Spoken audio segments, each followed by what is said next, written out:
यूपीपीसीएसजी के प्रोग्राम में स्वागत है आपका। चलिए शुरुआत करते हैं पिछले अभ्यास प्रश्न से। निम्नलिखित कथनों पर विचार कीजिए। पहला, भारत में गिद्ध मध्य एशियाई फ्लाईवे का हिस्सा है जो मध्य एशिया में प्रजनन स्थलों को दक्षिण एशिया में शीतकालीन स्थलों से जोड़ता है। दूसरा, गिद्धों का संरक्षण पहले से ही भारत की राष्ट्रीय वन हेल्थ रणनीति में पूरी तरह से एकीकृत है। उपर्युक्त कथनों में से कौन सा या से सही है? यह है विकल्प ए केवल एक, विकल्प बी केवल दो, विकल्प सी एक और दो दोनों, या विकल्प डी ना तो एक ना ही दो।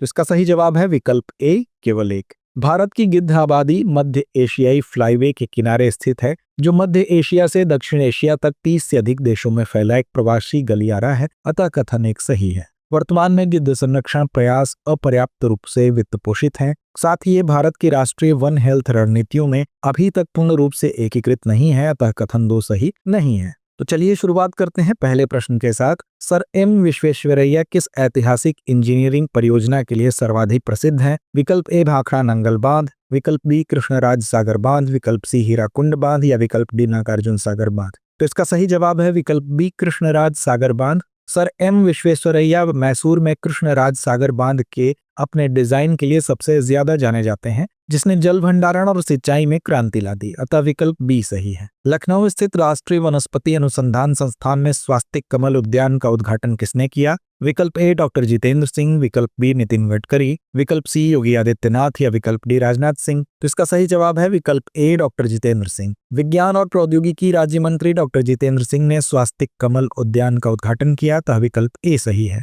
स्वास्तिक कमल उद्यान कहाँ स्थित है? विकल्प ए नई दिल्ली, विकल्प बी कोलकाता, विकल्प सी लखनऊ, या विकल्प डी बेंगलुरु। तो इसका सही जवाब है विकल्प सी लखनऊ। स्वास्तिक कमल उद्यान का उद्घाटन लखनऊ स्थित राष्ट्रीय वनस्पति अनुसंधान संस्थान यानी NBRI में किया गया है, अतः विकल्प सी सही है। पूर्णिया में लिंग वर्गीकृत वीर्य प्रयोगशाला किस कार्यक्रम के तहत स्थापित की गई है? विकल्प ए राष्ट्रीय पशुधन विकास योजना, विकल्प बी राष्ट्रीय डेयरी योजना, विकल्प सी राष्ट्रीय गोकुल मिशन, या विकल्प डी श्वेत क्रांति 2। तो इसका सही जवाब है विकल्प सी राष्ट्रीय गोकुल मिशन। यह सुविधा केंद्रीय सहायता से राष्ट्रीय गोकुल मिशन के तहत विकसित की गई है, तब विकल्प सी सही है। बिहार के पूर्णिया में सीमेंट सॉर्टिंग हेतु प्रयुक्त स्वदेशी तकनीक का नाम क्या है? विकल्प ए गौसार्ट, विकल्प बी गौशाला टेक, विकल्प सी सीमेंट सॉर्ट इंडिया, या विकल्प डी पाशु AI। तो इसका सही जवाब है विकल्प ए गौसार्ट। प्रधानमंत्री द्वारा 5 अक्टूबर 2024 को लॉन्च की गई गौसार्ट प्रौद्योगिकी इस प्रयोगशाला का महत्वपूर्ण घटक है। यह प्रौद्योगिकी वीर्य को वर्गीकृत करके लगभग 90% सटीकता से मादा बछड़ों का जन्म सुनिश्चित करती है, जो डेयरी किसानों के आर्थिक बोझ को कम करने में सहायक है,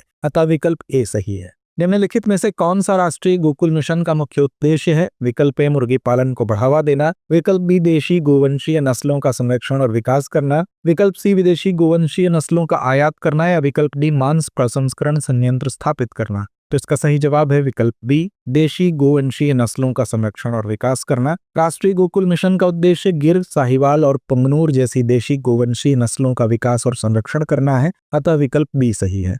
मखाना की खेती से पारंपरिक रूप से संबद्ध और मखाना बोर्ड से लाभान्वित होने वाला समुदाय कौन सा है? विकल्प ए कुर्मी समुदाय, विकल्प बी यादव समुदाय, विकल्प सी मल्लाह समुदाय, या विकल्प डी तेली समुदाय। तो इसका सही जवाब है विकल्प सी मल्लाह समुदाय। मखाना बोर्ड पारंपरिक रूप से हाशिए पर पड़े मल्लाह समुदाय के लिए सामाजिक आर्थिक उत्थान और रोजगार के अवसर प्रदान करेगा, अतः विकल्प सी सही है।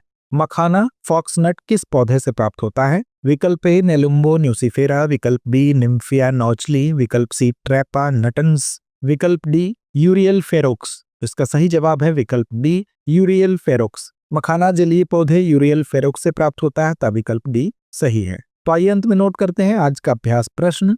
राष्ट्रीय कृषि सम्मेलन रबी अभियान 2025 की थीम क्या है? विकल्प A digital agriculture for new India, विकल्प B one nation one agriculture one team, विकल्प सी किसानों की आय दोगुनी करना, या विकल्प डी भविष्य के लिए सतत कृषि। तो इस प्रश्न का जवाब कमेंट बॉक्स में देना ना भूलें। धन्यवाद।